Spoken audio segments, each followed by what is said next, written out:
We're at 3 minutes. We're at 3 minutes past the hour. This is Observer, title cut. Bob Murad, M-U-R-A-D. Great pianist.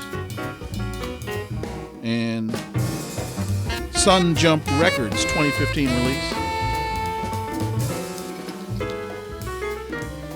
I'm really happy to have my next guest on. I met my guest in Iran, and which right there I think should tell you a little bit about him. He is an amazing storyteller and a courageous journalist. His work is insightful, rooted in a strong grasp of theory, and embedded with critical analysis, and I mean real critical analysis.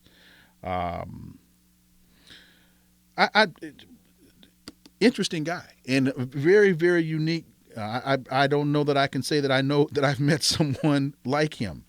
And I mean that as positively as I can possibly say.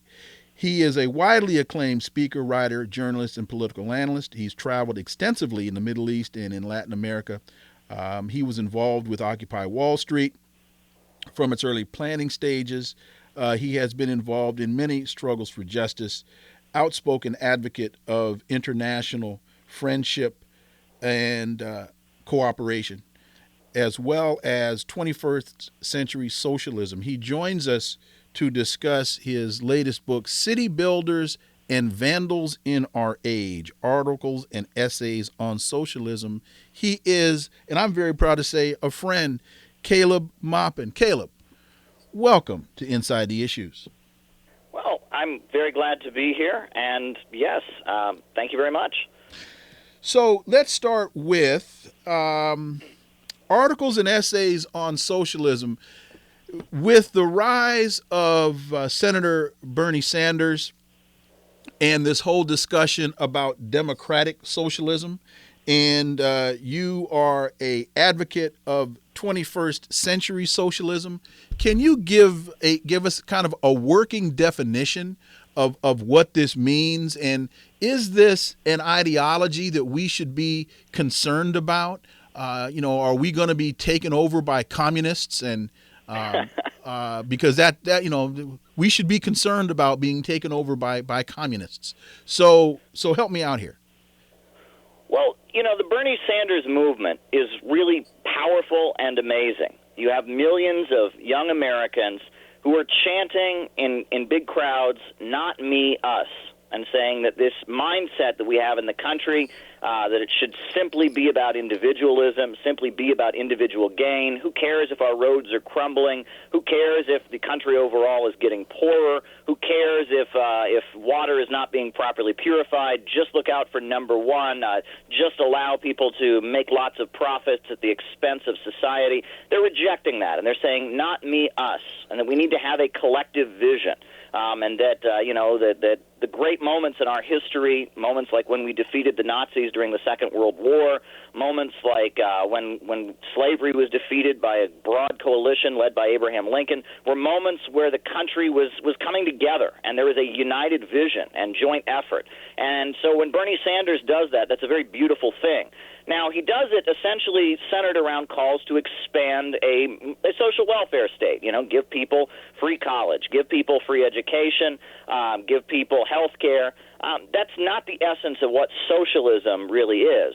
Socialism is a vision of a society where the banks, factories, and industries and the major centers of economic power function for the good of society and not for profits. It's getting away from the irrational profit motive and having a society where the people's needs come first and the economy is planned to serve human progress. And I think that's the definition of socialism that you'll find in China. That's the definition of socialism that you'll find in Venezuela and other countries that have been moving towards socialism in the aftermath of the Cold War.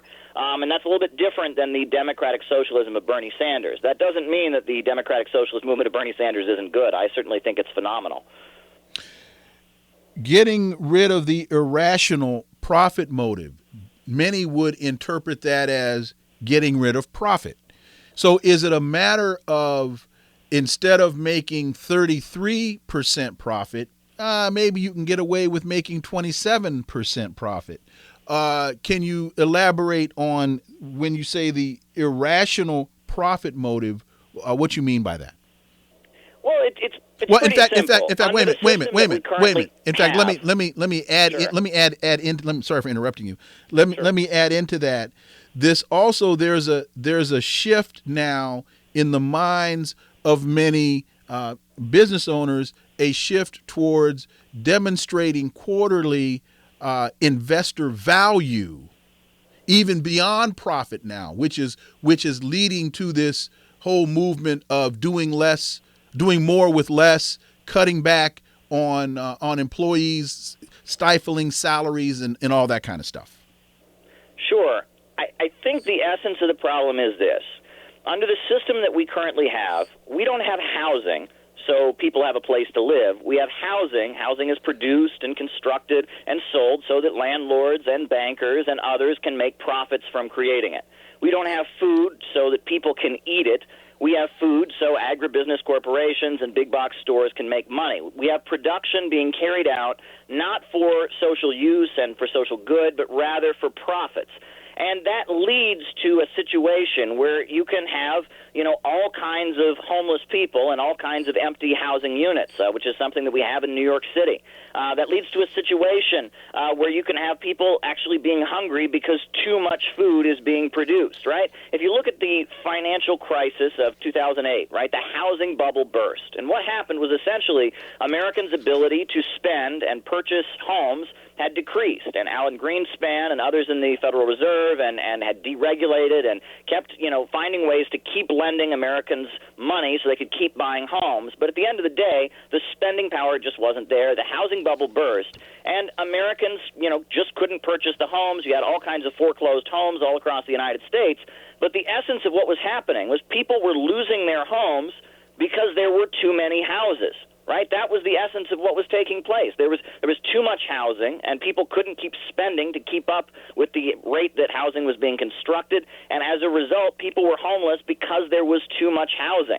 Just like we have situations where people are going hungry because there is too much food. This is an irrational system. And ultimately, it calls for the major centers of economic power to be controlled by society. Obviously, things like restaurants and hotels shouldn't be run by the government. I mean, the Soviet model of doing things where everything was run by the state obviously had a lot of problems. But the notion that the healthcare system should be operated to make a profit for insurance companies, not to serve public good, the notion that the banking system, which is really the lifeblood of the economy, should not be strategically controlled and planned out, this has led to a situation where increasingly we see our society getting worse. For example, in a number of U.S. states at this point, they are unpaving the roads. I mean, this is actually happening. They places where they have paved roads, they have a device they call a reclaimer. And they pull up the asphalt and they pulverize it and replace a paved road with a dirt or gravel road. That is not economic progress. That is a situation where we're seeing the country start to fall apart because of a lack of investment in basic infrastructure. And these are problems that are affecting everyone all across the country. Red states, blue states, coastal areas, Midwest. The whole country is facing a crisis.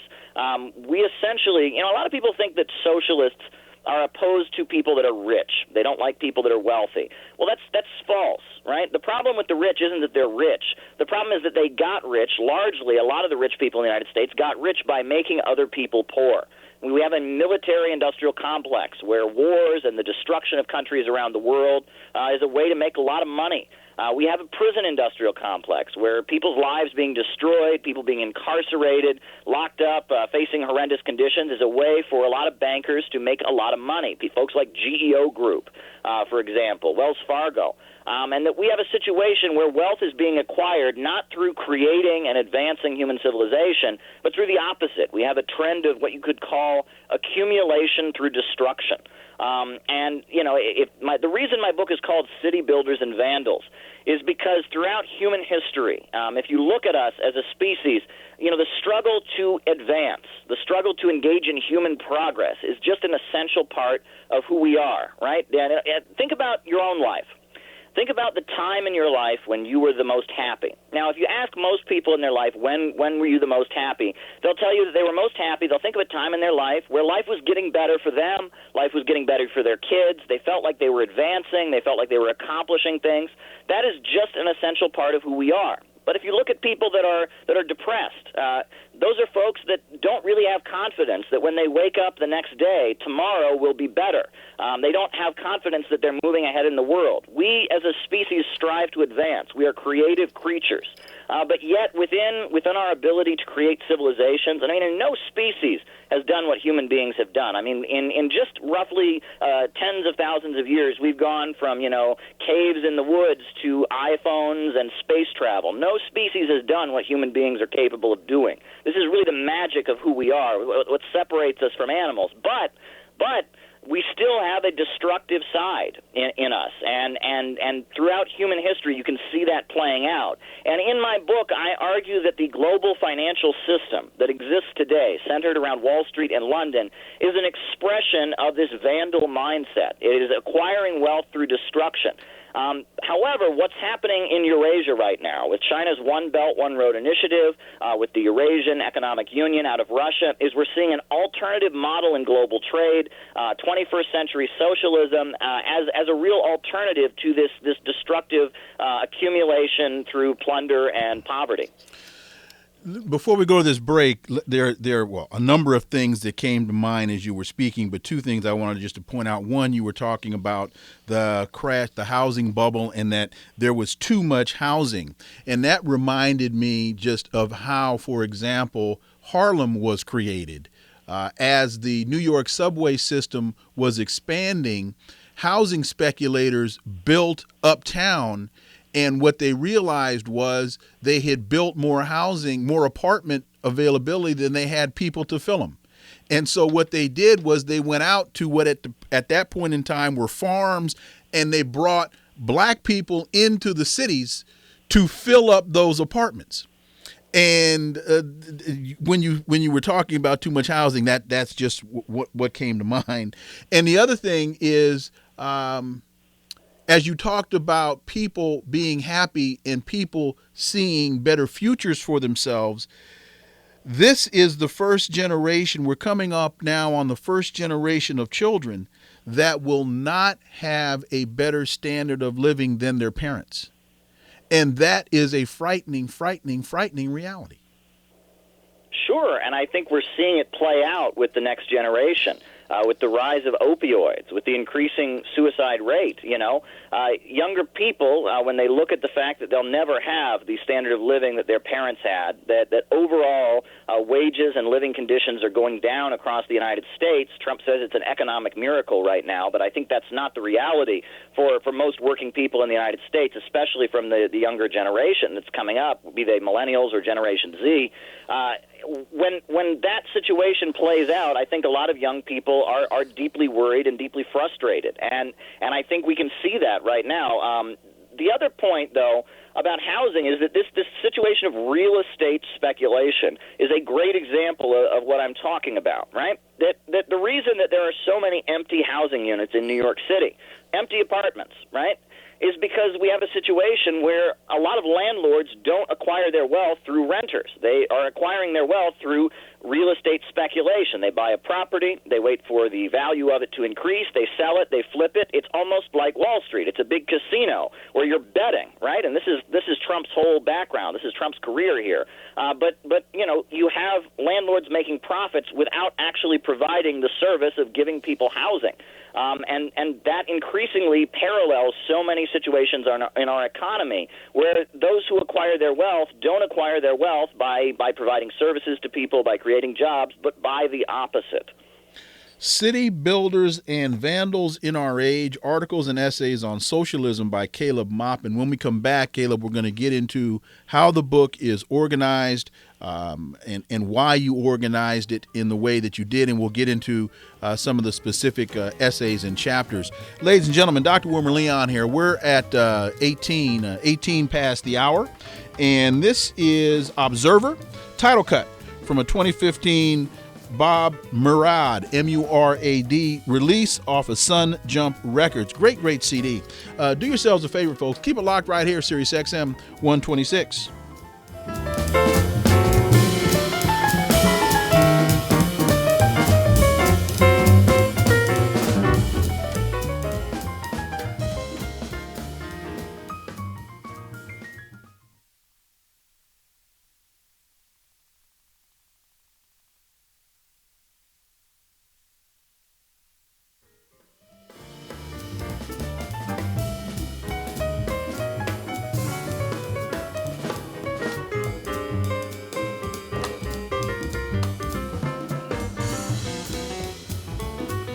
We are back. We're at 20 minutes past the hour. Dr. Wilmer Leon here. Inside the Issues is where you are. SiriusXM 126. That's Bob Murad.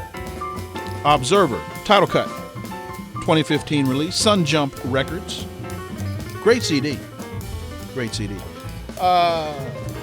City Builders and Vandals in Our Age. Articles and essays on socialism by Caleb Maupin. Caleb, thank you so much for staying with me.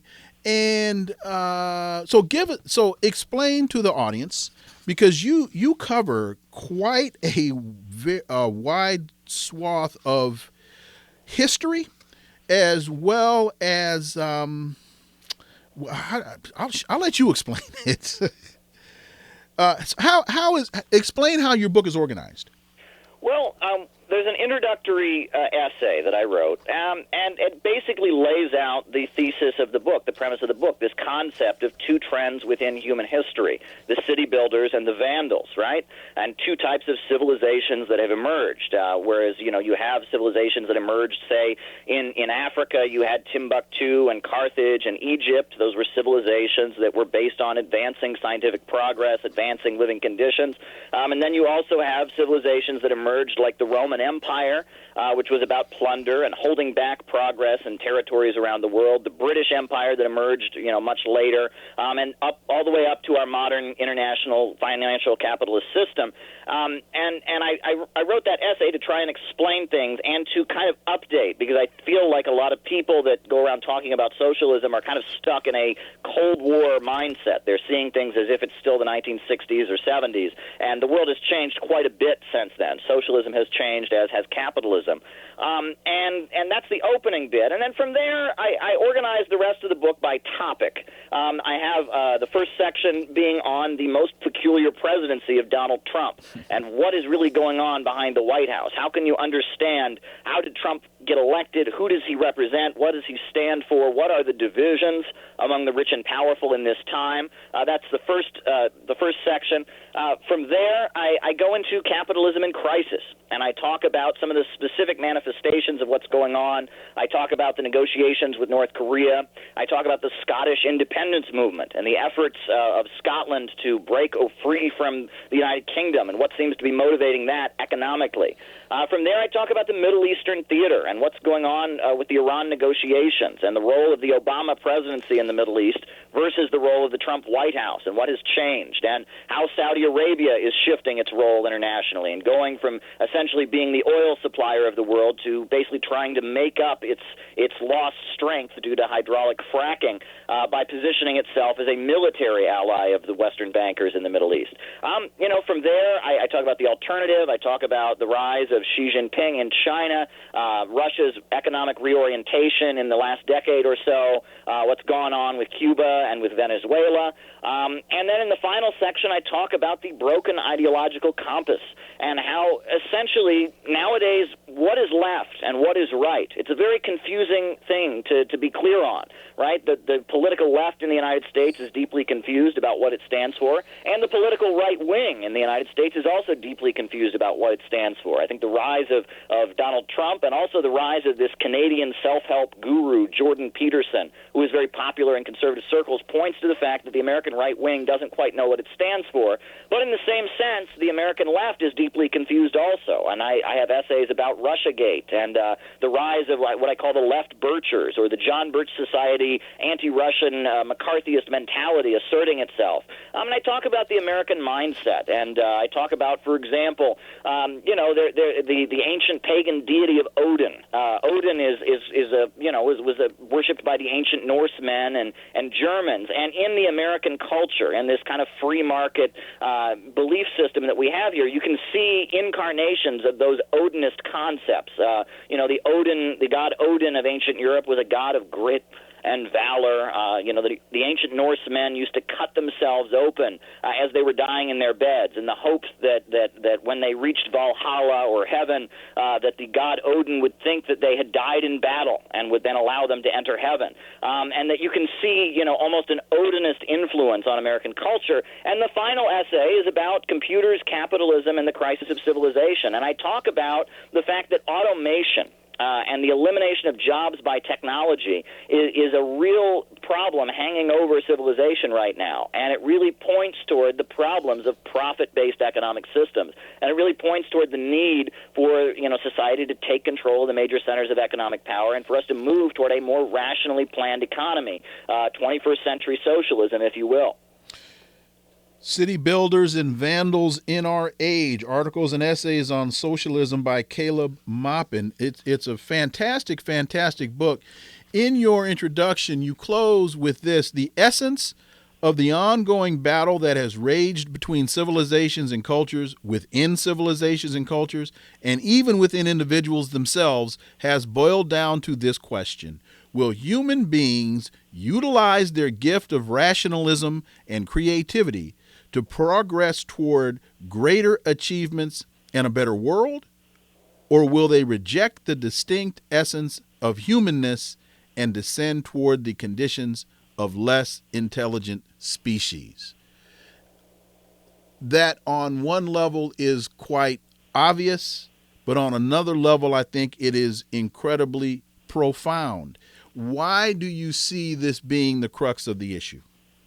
I think a great way to understand the dilemma that we're in, that I'm addressing there, is to look at the role of the artist. In every civilization throughout the history of human species, whether you go to, ancient China, you go to the civilizations that have existed way back in Mesopotamia, the role of the artist has been so important. The artist, by creating music, by creating, poetry, by creating theater and plays or whatnot, has been one of the most essential people in any civilization.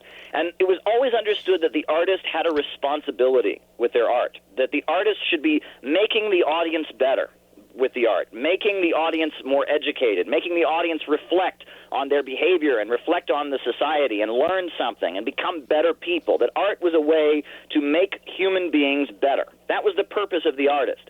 But now, in 21st century capitalism, we have a situation where the artist does the opposite almost. The artist's job is to be marketable.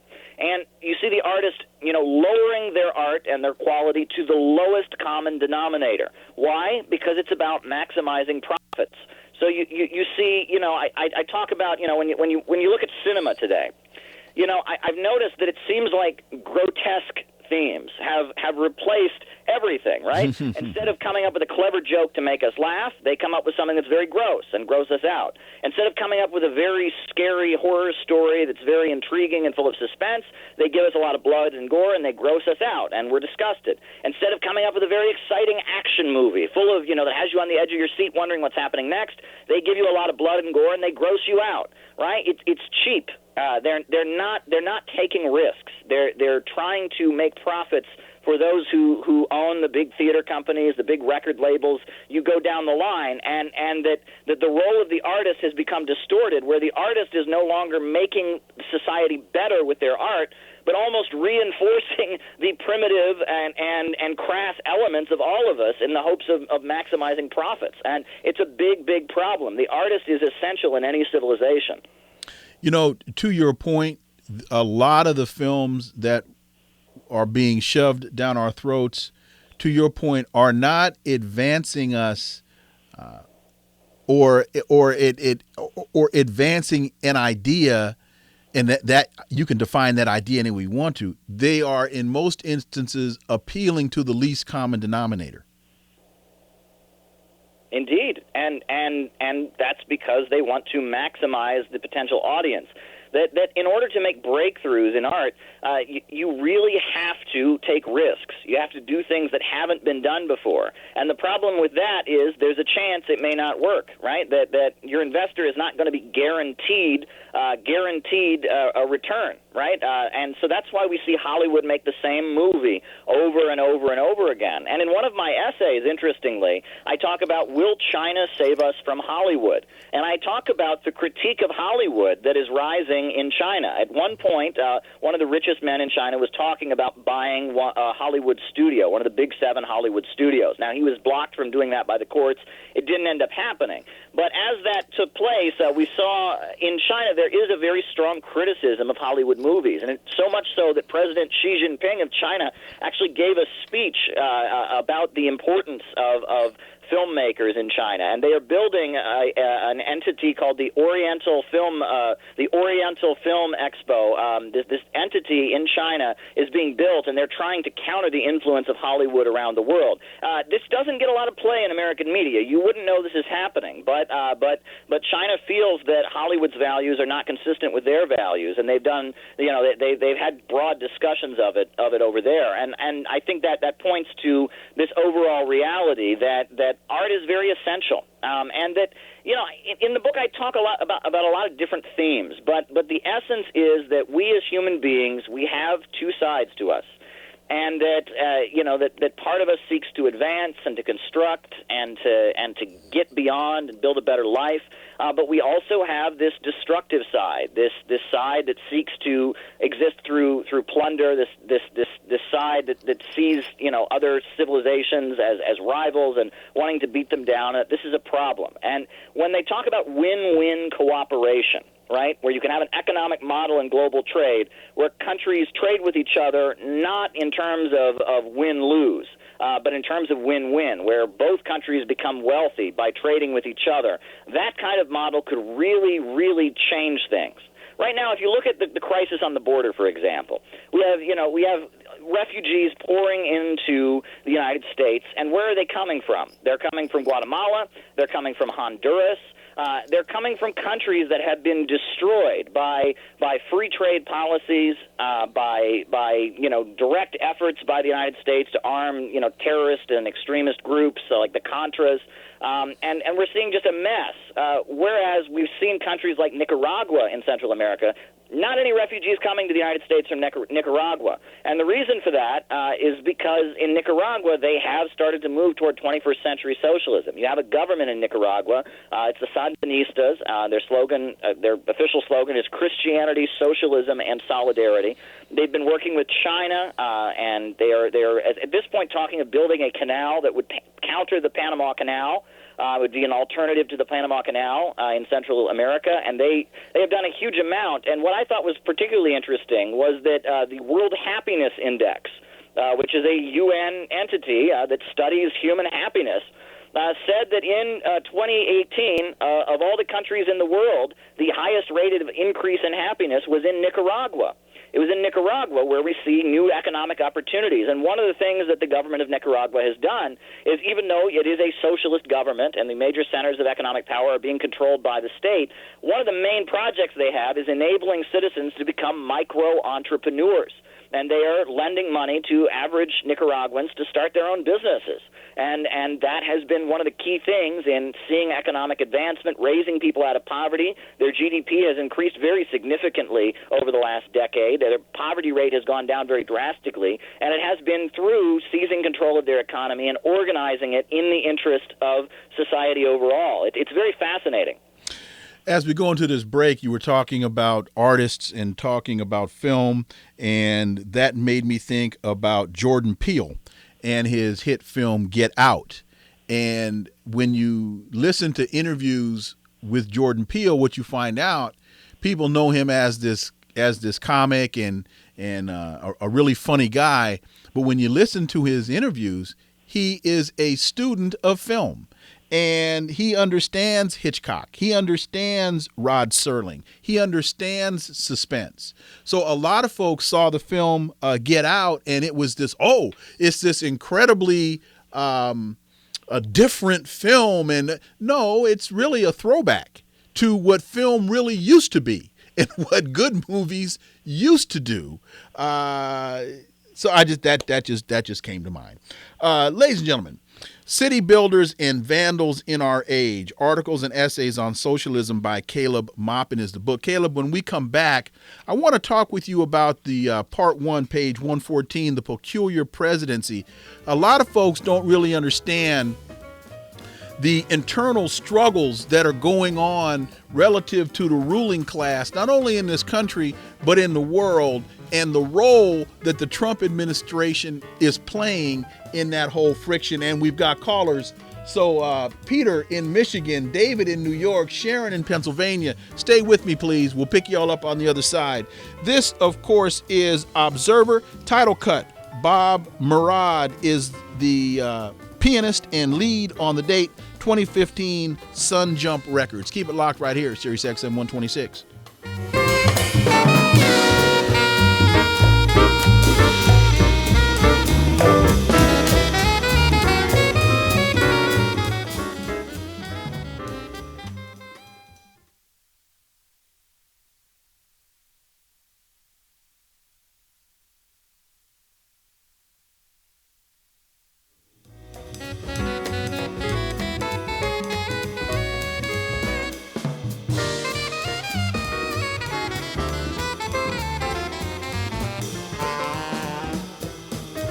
The Observer, title cut, Bob Murad, M-U-R-A-D, Sun Jump Records, release, 2015. Dr. Wilmer Leon here. Inside the Issues is where you are. SiriusXM 126 UrbanView. City Builders and Vandals in Our Age, Articles and Essays on Socialism by my guest, Caleb Maupin, M-A-U-P-I-N. Caleb, thanks so much for staying with me. If you could, part 1, A Peculiar Presidency, Trump versus Bezos, 3 major divisions in the ruling class. First of all, why do you see the Trump presidency as peculiar? And I know that may seem to be like an obvious question, but I know that there's much more depth to that answer than the fact that that Donald Trump is just a crazy goon. So a lot of people, I think, are missing what we are really experiencing in this country and in the world is a battle within the ruling class. And what role is Donald Trump playing in that battle? Well, Donald Trump represents different particular factions among the rich and powerful. I think one of the problems is there are many folks that are under this illusion that all of the rich people are in it together, all of the people in the military, all of the people in the CIA, they're all on the same team. They plan out everything together. They have one agenda. And nothing could be further from the truth. And, you know, in the Trump presidency, we're seeing play out really a long-standing division that has existed in the United States between the rich and the ultra-rich. Right? When I say the ultra-rich, I'm talking about the Rockefellers and the Carnegies and the DuPonts and these elite families. The industrialists. That have more wealth than you could even, that we can even calculate. At one point in the 1970s, they were trying to determine how much money the Rockefellers had, and they couldn't figure it out. Some of the most brilliant minds and journalists could not determine how much money they had. It was tied up in so many elaborate trusts and foundations, and it was like impossible. These are the richest of the rich, the ultra-rich. But there are a lot of millionaires and billionaires in the United States who are not part of the club. And if you look at American politics, the richest of the rich, the ultra-rich, tend to be a little bit more liberal. Remember, Warren Buffett said, tax me more. He didn't like the fact that his secretary paid a higher tax rate than he did. Tax me more, right? They can afford it, and at the end of the day, they'll help write the tax laws so they can have it. No, they don't mind folks paying a higher tax rate. They don't mind having a bit of a social welfare state as long as it ensures, peace in society overall. Whereas you have a lot of millionaires and billionaires, folks like, say, Betsy DeVos, Trump's Secretary of Education. You know, she's a wealthy person. She's a millionaire and a billionaire. But where did her wealth come from? It came from Amway, you know, selling Tupperware. Right? She is not part of that club. And when the Rockefellers and the DuPonts and the Carnegies look at Betsy DeVos, they're thinking about the Beverly Hillbillies. You know, and you can say the same about the fracking companies, right? You know, the big four super major oil companies. You've got ExxonMobil, that's the Rockefellers, that's the descendant of Standard Oil. You've got BP, Chevron, Shell Oil, Royal Dutch Shell. Those are, you know, some of the richest and oldest families. Those are huge billion dollar operations, and then you've got fracking companies that sprung up in places like North Dakota and Oklahoma that were making money through fracking, and they saw big oil as their main rival.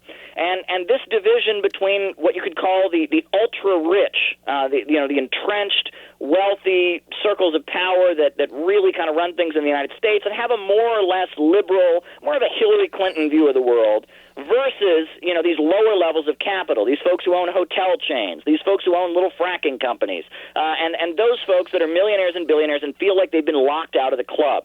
Like, for example, Trump's federal prison reform has been very, very liberal. I mean, if you look at what he's doing, and why is that? Why is Trump reforming the federal prison system? And backed by the Koch brothers. Sure. And if you look at it, who in the wealthy people has gone to prison?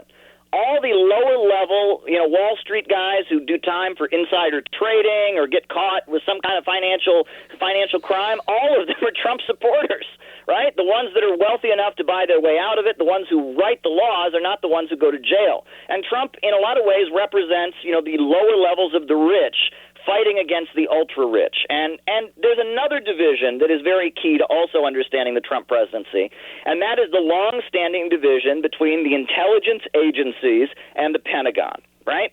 The Pentagon, those guys are about blowing things up. They study the art of blowing things up, of selling weapons around the world to countries like Saudi Arabia and making lots of money for military contractors. They are good at bombing and drone strikes and war. However, the intelligence agencies have the completely opposite job. The intelligence agencies, their job is to exercise soft power and get people around the world to like the United States and think that the United States is a benevolent power that never does anything wrong, that just wants to help people around the world. The CIA, you know, functions in the background, and they have completely different agendas. And when the Pentagon engages in big, dramatic wars, that makes people around the world not really particularly care for the United States. However, you know, the CIA, when they operate in the background and do a lot of stuff to, you know, have good faith for the United States, make the United States look like a benevolent, friendly country, that tends to feed their agenda more. And that division is long-standing. And when Trump says peace through strength, right, and he runs on that platform, when he sells weapons to Saudi Arabia and after the murder of Jamal Khashoggi says, well, yeah, they killed the guy, but hey, at least, you know, we got to make some money. We don't want the Russians to start selling him weapons. We got to make profits. He is appealing to the Pentagon and the Pentagon strategy of doing things. And the intel agencies have a very, very different way of operating. And that divide in foreign policy, do you follow the CIA strategy or do you follow the Pentagon strategy? That has been a long-standing division.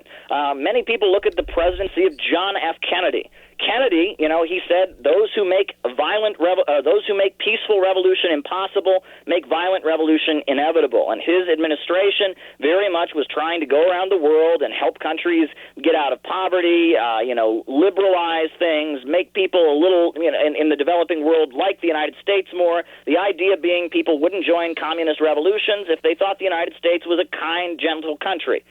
Whereas, you know, the presidency of Nixon, which was very much for the Pentagon, said, we are going to carpet bomb Vietnam. We don't care if people like us around the world. Peace through strength. If people are terrified of the United States, well, that's good. We'll make lots of money for the military-industrial complex.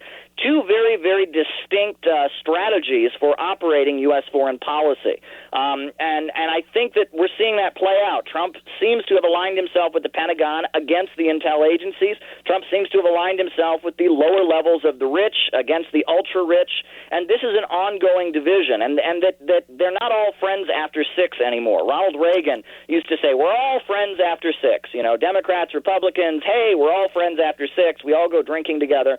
That is no longer the case in Washington, D.C. They are not all friends after 6 any longer. The divisions among the rich and powerful are very big, and it's related to the economic crisis. It's related to the fact that the spending power of average Americans is not increasing, that the rate of profits is dropping, that there is a rising alternative on the global economy centered around Russia and China, and that the intense divisions between the rich and powerful in the United States are playing out. And that is how you can understand the Trump presidency. The Trump represents one faction against another faction.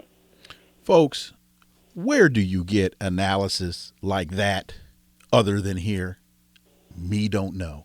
Let's go to line 1. Peter in Minnesota.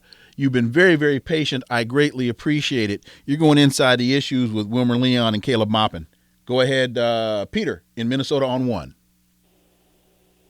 Go ahead, Peter. Peter. Okay, put him back on hold. Let's see if we can wake him up. And David in New York on 2. David, go ahead, please. Okay, quick, take less than 50 seconds of 2 comments and then a question. Less than 50 seconds.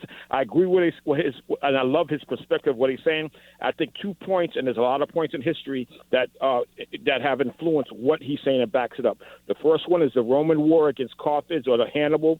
Hannibal tried to gather different cultures to fight against the way of the Roman rule, which was of domination, and that rule of domination was passed on after the Roman Empire fell to the European nations and even to America. The second point is about the Vikings and their influence in the culture on the European nations, because they intermarried with the kingdoms and stuff, and you know how they basically came over. And there's both of those civilizations passed on. And this is a question about climate change. Under 50 seconds, climate change and the location of nations of America and Russia. It'll be devastation if it passes along with climate change. Say the world goes up 100 years. Russia, I think, will benefit because of its location and of its size, and it might become the breadbasket. Of the world, if you look at the geography of where it's located and how it'll benefit. What do you think about that? That's what I want to throw out there. Caleb Maupin. Well, in response to the question about climate change, the issue with climate change is very simple. The oil-based economy, the oil-based economic order is a trap.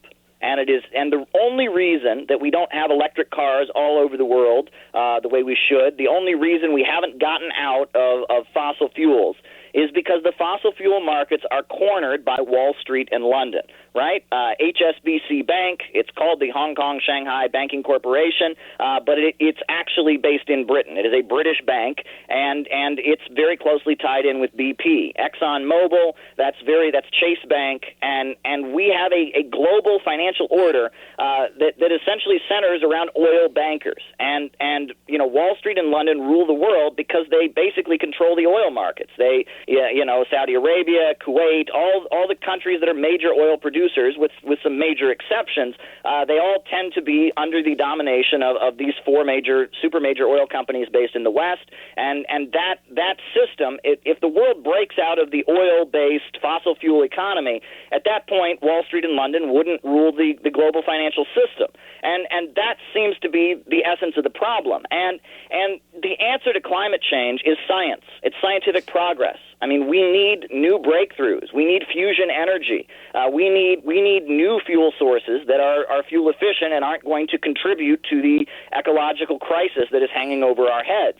And that's why China's program, in particular, Made in China 2025, is being targeted, because that's what the Chinese government is doing. China is an oil-importing country, and it's a weakness that they have. They depend on oil from the United States, from Saudi Arabia, from other countries. They depend on foreign oil for their economy, and it's a weakness that they have. And so the Chinese government has poured millions and billions of dollars into trying to develop alternative energy. China is the leading producer of electric cars at this point in the world. No other country comes close to them in terms of electric cars, and they realize that as China struggles to rise, and they have, I mean, China has lifted 700 million people out of poverty in the last 2 decades.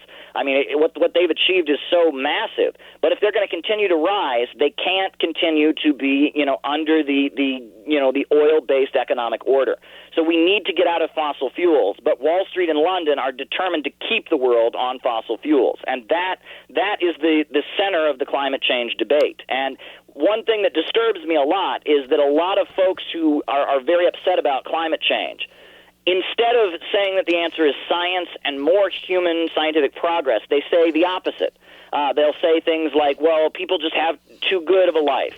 People need to be poor around the world. We need to reduce the human population. This is all very dangerous, and this is the British Empire. This is Malthusianism, right? This idea that there's just too many people in the world, that after the French Revolution, that's where Robert Malthus came out and he said, oh, there wasn't a French Revolution because there were so many poor people in France and the king was oppressing them. No. There just were too many poor people. There were too many of them, too many poor people breeding, right? That mindset, that British Empire mindset that says, oh, the reason people are poor in Africa isn't because of Western colonization. It's just because there's just too many of them. They're just breeding too much. That mindset is very, very dangerous. That is a genocidal mindset. And the answer to climate change, the answer to global warming is science, it's progress, and it's breaking new ground and doing what human beings are so good at doing, inventing new things, discovering new things, using our rational minds. That's the way out of the climate crisis. We need to look forward, not backward. We only have a couple of minutes left, and the next question could be a show in and of itself, but I think it's very, very important, particularly as we're moving towards 2020. This takes me to, I don't know the chapter, but it's page 386 in your book, Fear of Russia and the Rise of the Left Birthers.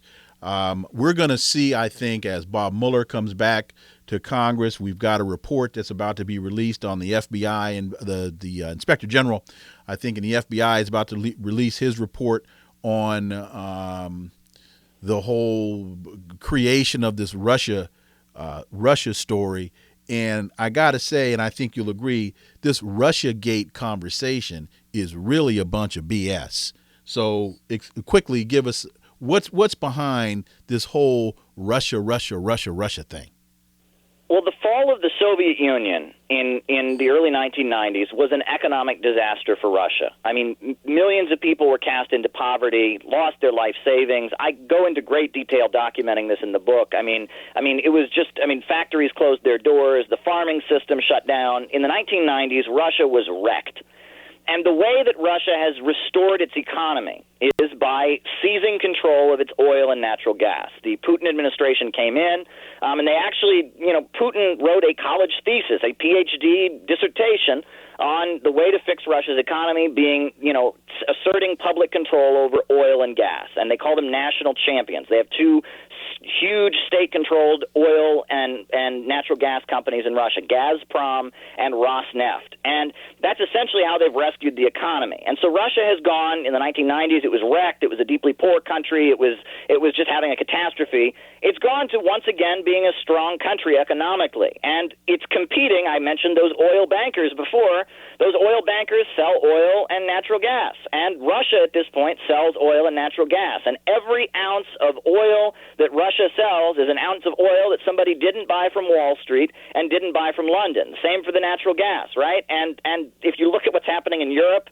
where we're basically trying to twist the arms, the Trump administration with its policies of energy dominance is trying to twist the arms of the Germans and the people in Luxembourg and Belgium and tell them they have to buy oil and gas from the United States, which is miles away. This is about control of the energy markets, and Russia is a competitor, and that's what the fear of Russia is really about. The Trump administration is hated by many, many people, right, for what it's doing to immigrant families and separating people at the border, for all kinds of things, for the statements Trump has made about women. You can go down the line. But average Americans aren't mad at Trump because they think he's friendly with Russia. Republicans don't like Trump because they think he's friendly with Russia. This Russia thing is something that's being pushed. It is an agenda that is economically motivated. Bill Browder, who is the anti-Putin expert, who goes on CNN all the time.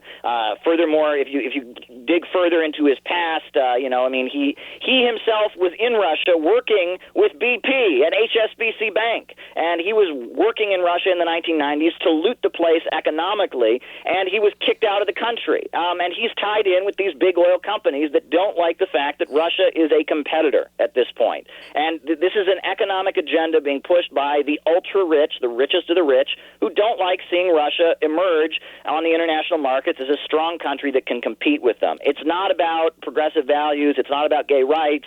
It's not about any of that stuff. It's a smokescreen. But Caleb, they took over our election. They hacked into the Russians. They hacked into our election, Caleb. You can't overlook that. Well, I think that more than anything, I think that the key thing in securing the presidency of Donald Trump was what was done to Bernie Sanders. The fact that so many rank-and-file Democrats agreed with Bernie Sanders, but despite their wishes, the Hillary Clinton machine was able to seize control of a party. And I think that more than anything, I think you could say that Hillary Clinton hacked our elections more than anyone else. Well, actually, if you talk to Bill Binney and if you talk to I just forgot his name, former CIA, Ray McGovern, they'll tell you actually it was Hillary Clinton or someone in the Hillary Clinton circle that didn't hack into the DNC server. They actually downloaded the information onto a thumb drive. It wasn't a hack from the internet. It was a download from the server. And Bill Binney, former NSA director of IT, has proven that and explained how it defies the laws of physics to have downloaded that quantity of data across the internet. The pipes just could not do that in the amount of time that it was done. But it's the Russians, Caleb. It's the Russians. Isn't it? It's not. Well, okay. Hey, this notion that don't think dissident thoughts, don't criticize the government, because that's what the enemy wants you to do. That's what the Russians want you to do, right? You think that the police aren't out there to just, keep us safe and, they're not officer friendly. Well, that's a Russian plot. The Russians have hacked your brain. This is just classic totalitarianism. I mean, this is... I got to get out. I got to get out. There you go. Caleb Maupin, City Builders and Vandals in our... Man, I got to bring it back because there's too much in the book for us to discuss in an hour. City Builders and Vandals in Our Age, Caleb Maupin, articles and essays on socialism. Hey, man, thank you for your time today. Really, really appreciate it. Absolutely. All right, folks, you won't get this analysis anywhere else. Keep it locked right here, SiriusXM 126 UrbanView.